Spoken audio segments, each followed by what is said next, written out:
Engine आणि मशाल एकत्र येऊन सगळ्यांचा सुपडा साफ करणार असं चित्र रंगवलं गेलं। दोन्ही बंधू एकत्र आल्यानं मराठीच्या मुद्द्यावर रान पेटवलं गेलं। मराठी माणसाला, मुंबईकरांना आणि एकूणच महाराष्ट्रातल्या मतदारांना अदानीची भीती दाखवली गेली। लाव रे तो व्हिडिओ असं म्हणत माहोल केला। आता रेल्वे इंजिन सुसाट चालणार असंच वाटलं होतं, पण सगळंच गणलं आणि मनसे पिछाडीवर राहिली। विषय मनसेचा आहे। मनसेला मतदारांनी नाकारल्याचा आहे आणि मराठीचा मुद्दा मागे पडल्याचा हा मुद्दा आहे। दोन्ही ठाकरे बंधू एकत्र आल्यानं मनसेला किती फायदा झाला, उद्धव ठाकरेंना तोटा झालाय का आणि मनसेची कामगिरी किती राहिले, सगळं सांगतो आजच्या व्हिडिओमधून। नमस्कार, मी शुभम गोरे आणि तुम्ही पाहताय लगाव बत्ती। ठाकरे बंधू एकत्र यायला निमित्त ठरलं ते पहिलीपासून हिंदी भाषेच्या शक्तीचा शासनाने घेतलेला निर्णय झाल्यानंतर दोघा बंधूंचं या निर्णयावर एकमत झालं आणि ते एकत्र आले। म्हणजेच मराठीच्या मुद्द्यावर एकत्र आले आणि पुढे मनपा निवडणुकीत अस्तित्व टिकवण्यासाठी संघर्ष सुरू झाला। भाजपचा पुरता कार्यक्रम वाजवणार असं चित्र निर्माण केलं गेलं। ठाकरे बंधूंनी एकत्र जागा लढवण्याचा निर्णय केला आणि मुंबई, ठाणे, पुणे, नाशिक, अमरावती, नागपूर, चंद्रपूर आणि अकोला या 8 ठिकाणी युती केली गेली। 29 पैकी या 8 शहरांव्यतिरिक्त इतर ठिकाणी मनसे स्वतंत्र लढली। मुंबईत 53 जागांवर निवडणूक लढवली। जालन्यात मनसेनं अजित पवारांच्या राष्ट्रवादी सोबत जाण्याचा निर्णय घेतला। ऐन मनपा निवडणुकीत प्रचाराचा जोर मात्र मुंबई, ठाणे, नाशिक या शहरांमध्येच ठेवला। मात्र निकाल काय तर 25 ठिकाणी मनसेचं खातंही उघडलं नाही। नाशिकमध्ये मनसे 30 जागा लढून फक्त एका जागेवर विजय मिळवू शकली। उर्वरित मनपाचा जर विचार केला तर मुंबईमध्ये 6 जागांवर निवडून आली। कल्याण, डोंबिवलीमध्ये 5, नाशकात 1 जागांवर मनसेचे उमेदवार निवडून आल्याचं दिसतं। मागच्या मुंबई महानगरपालिका निवडणुकींचा विचार करता मनसेच्या 7 जागा निवडून आलेल्या, तेव्हा मनसेनं स्वबळावर मुंबई मनपाची निवडणूक लढवली होती। त्या तुलनेमध्ये यंदा उद्धव ठाकरेंच्या सोबत लढून देखील मनसेचे फक्त 6च उमेदवार निवडून आले। एकत्र लढून इतक्या कमी जागा मिळाल्यानं मतदार मनापासून अर्थात मनसे नाराज असल्याचं दिसून येतंय। दोन्ही बंधूंच्या एकत्र येण्यानं दोन्ही बंधूंचे मागच्या निवडणुकीच्या तुलनेत यंदा नुकसान झालंय असं पाहायला मिळतंय।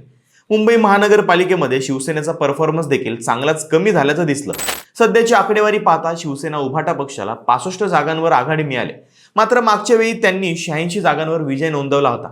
आज मात्र ते 60 ते 65 जागांवरच त्यांना समाधान मानावं लागतंय। दोघांच्या भांडणात तिसऱ्याचा लाभ असा सर्वसामान्य नियम असला तरी इथं निवडणुकीत दोघा बंधूंच्या एकत्र येण्यानं तिसऱ्याला लाभ झालेला दिसतोय।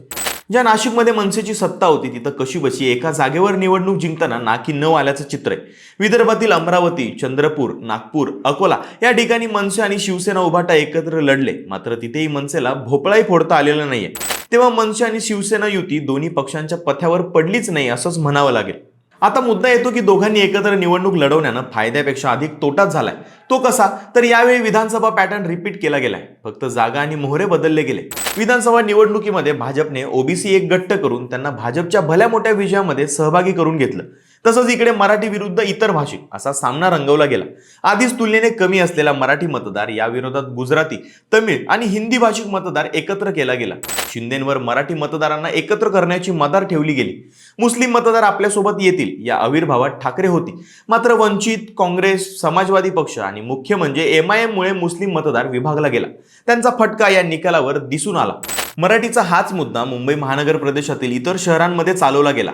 ठाणे, पनवेल, कल्याण, डोंबिवली, भिवंडी, नवी मुंबई इथे सुद्धा मराठी विरुद्ध अमराठी असं चित्र निर्माण केल्यामुळे तिथे सुद्धा मनसेची पिछाड झालेली पाहायला मिळाली। या सगळ्या निकालाच्या वातावरणात संतोष धुरी यांचं वक्तव्य चर्चेलं जातंय। संतोष धुरींना उमेदवारी डावलली गेल्यानं त्यांनी भाजपमध्ये प्रवेश करून राज ठाकरे पक्षाचं नुकसान करतायत असं वक्तव्य केलेलं। उद्धव ठाकरेंसोबत जाऊन राज ठाकरेंचं नुकसान झालं हे खरंच असलं तरी उद्धव ठाकरेंना देखील मोठाच सेटबॅक बसलाय। शिवसेना उभाटा पक्षाची मुंबई वगळता कामगिरी पाहायची झाल्यास पुण्यात 1 जागांवर आघाडी, ठाण्यामध्ये तर इतक्या वर्ष सत्तेत असलेल्या पक्षाला फक्त 1च जागा मिळाल्याचं दिसतंय।